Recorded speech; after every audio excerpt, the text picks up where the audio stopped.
My name is Dereck and I'm the executive chef at the HealthyFood Studio at Discovery Vitality. And today we're going to do a few quick and easy meals just to help you out at home while you're in isolation. But first of all, I'd like to say that this is actually an opportune moment to reconnect with your kitchens. You know, over the years, kitchens have evolved to these museums where people are afraid to get their kitchens dirty and damage their lovely granite tops.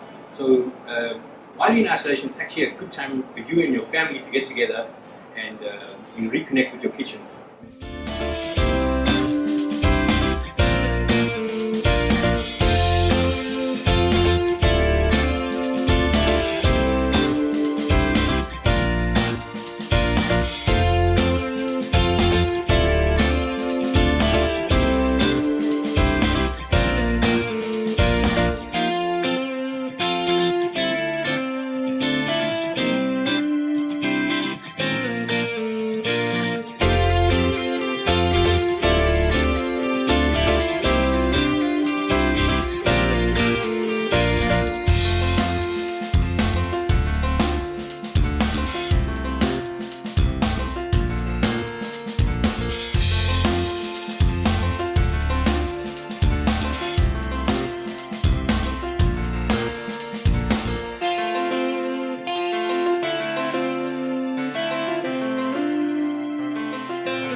There you have it, 3-bean Mexican salad.